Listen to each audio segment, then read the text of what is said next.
What's up po mga kabida? Welcome po sa aking channel. Eto po, hanggang ngayon, ang dami pa rin hindi ho naka-move on, ano? Doon po sa nangyari po kahapon, dyan po sa Senado mga kabida. Alright? Yung rigodon na nangyari po. Palitan po ng leadership po mga kabida, ano po, no? Ito po ay nataon doon ho sa ginanap po na pagdinig, ano, ng Blue Ribbon Committee po mga kabida, patungkol ho sa napaka-controversial na flood control project sa anomaly, ano po, mga kabida, ano. Ang tanong po dito bakit nangyari po 'yon? Yung palitan po ng leadership, yung kudita, no, diyan po sa Senado, ano po, mga kabida.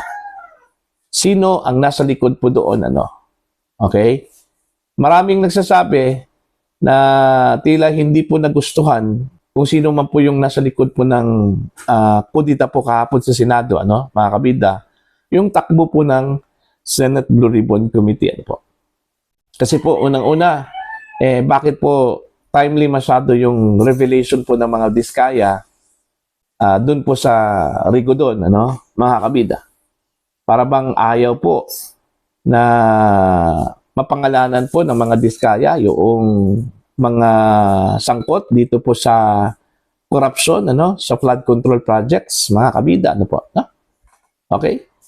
Okay lang sana yung pagbabago ho sa Senate leadership. Wala hong problema po yun, ano? Kasi unang-una po, ganun talaga yun sa Senado, mga kabida, no? It's a majority rules.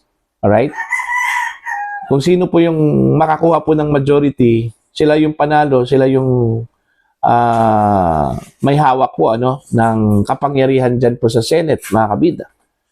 Pero ang hindi ko lang po maintindihan, ano, ito pong sinabi po ni Senate President Tito Soto, mga kabida, no, napapalitan daw ito pong chairmanship po ng Senate Blue Ribbon Committee, ano, na si Senator Rodante Marcoleta, at ang papalit daw dito ito pong bagong Senate Pro Tempore Senator Panfilo Lacson.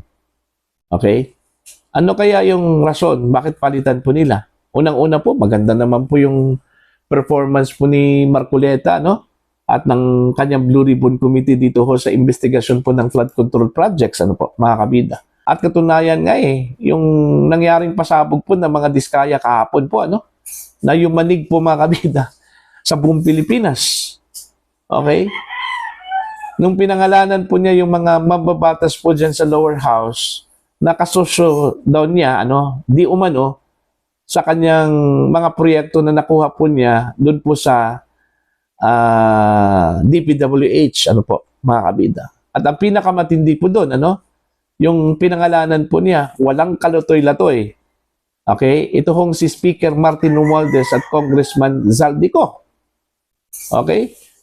Na nag-corroborate po, mga kabida, doon po sa statement po ni Mayor Benji Magalong at ni Senator Panfilo Lacson, ano?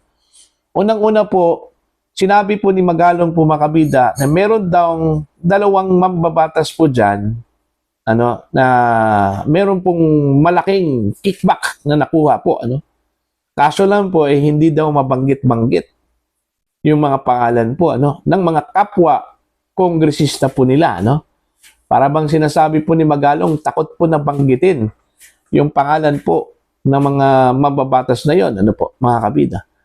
Pero dun ho sa ginawa po ni Curly Diskaya, matapang pong isiniwalat po at ibinunyag ang pangalan po ni Martin Romualdez at Congressman Zaldico, ano, mga kabida, ano po.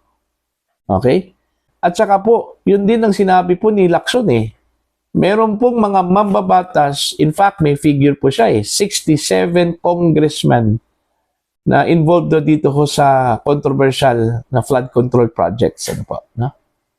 Kaso lang po, hindi po mapangalanan po ni Lacson, ano, mga kabida, numero lang daw yung nasa kanya. Mas mabuti pa po, ito pong si Diskaya kasi pinangalanan po, ano? Okay? So, ang tanong po dito, bakit po papalitan si Marcoleta? Sino ang nasa likod ng rigodon dyan po sa Senado, ano, mga kabida? Ito, babasahin ko lang po itong post po ni Rob Rances po, ano? Okay? Eto, medyo matalinghaga po. Intriguing masyado tong kanyang post, ano, mga kabida. Nasa House kaya ang tunay na boss ng bagong Senate leadership? Yun yung malaking tanong po, ano? Kasi timely masyado po, ano? Yung revelation ng mga diskaya at yung nangyaring kudita, ano po, sa Senado. Bakit kinudita? Okay? Matapos po yung magandang show ng Blue Ribbon Committee po kahapon, ano po, na? Para bang sinasabi na ayaw po ng bagong leadership. Ito pong ginawa po ng Senate Blue Ribbon Committee, ano? Kasi unang-una po bakit papalitan si Marcoleta? Bakit bago ang Senate Blue Ribbon Chairman po makabida? In the person of Senator Ping Lacson, ano po, no? Okay lang sana yung Senate leadership, wala akong problema po doon, ano? Wala akong pakialam po doon. Kung palitan man po nila si Senator Chis Escudero, go. Okay? At saka yung iba pang mga posisyon dyan, wala po akong pakialam po doon. Pero dito ho sa Senate Blue Ribbon Chairmanship po makabida, bakit po papalitan si Marcoleta? Anong ibig sabihin po dyan? Ano? Hindi po nila nagustuhan yung takbo po ng Senate investigation? Okay? Hindi po nila nagustuhan yung direction po ng Blue Ribbon Committee, ano, mga kabida? Na pangalanan yung mga sangkot ng mga opisyal po ng gobyerno, ano? Kabilang na po dito, ito pong ilang miyembro po ng House of Representatives. Ganun po ba yun? Okay?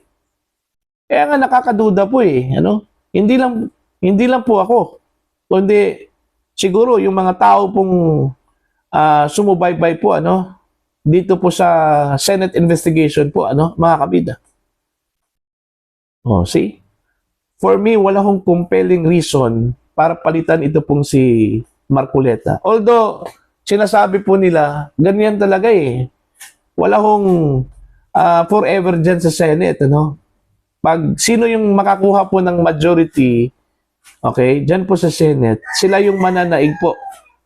At normal lang po na magpapalit po ng mga committee chairmanship. Kasi talaga nila yung mga kaalyado po nila, ano po, mga kabida. Pero just for santo po, mga kabida, no? Sana tapusin po nila ito pong Senate investigation patungkol ho sa flood control. Kasi kung magpapalit po sila ng leader sa gitna po ng labanan, ano, ibang usapan po yun. Ano? Kumbaga kung sa giyera pa yun, mga kabida, huwag mong palitan yung general mo, ano, na nagkaroon po ng magandang performance doon po sa giyera laban sa kalaban, ano. Kasi pag once mangyari po yan, baka madiskaril yung plano po, ano. Di ba? O baka ultimately matatalo pa po yung grupo, yung sundalo mo, ano po, no? Ganun po yun. Magpapalit ka ng leader, magpapalit ka ng tauhan dyan po sa gitna po ng labanan, ano? Diba? So yun yung nakakaduda po ano? Siguro iba yung direction po nila, no? Mga kabida. Iba yung style po nila. Kanya-kanyang style po yun, ano po, no? Pero yun nga hindi ho maiwasan na magkaroon po ng pagdududa dito po sa pagpapalit po ng chairman po ng Committee on Blue Ribbon, ano? Diyan po sa Senate, mga kabida. Na maganda naman yung performance na ipinakita po, ano? Okay lang sana kung nagkaroon po ng blunder yung chairman po o di kaya yung committee, ano? So kailangan po palitan. Pero wala Smooth at saka very revealing po yung investigasyon na yon, mga kabida. Tsaka pangalawa, ang maganda po na ilagay po dyan yung abogado talaga, no? Although hindi naman natin minamalit ito pong si Senator Lacson kasi investigador po ito, ano? Galing po ito sa Philippine National Police. Okay, naging chief PNP po. So magaling talaga ito, ano? In fact, bilib po ako dito kasi siya lang po yung senador na nakita ko po, mga kabida, ano, na fiscalizer po sa Senado, ano po, no? Pero yun lang, hindi po maiwasan po, mga kabida, na magdududa, no? Dito ho sa palitan po ng chairmanship sa Blue Ribbon, okay, sa gitna po ng mainit na investigasyon, ano, mga kabida. Okay? Sana kung talagang magpapalit man talaga, no? Kung ano man yung sinimulan po ni Marcoleta at ng Blue Ribbon Committee, ano?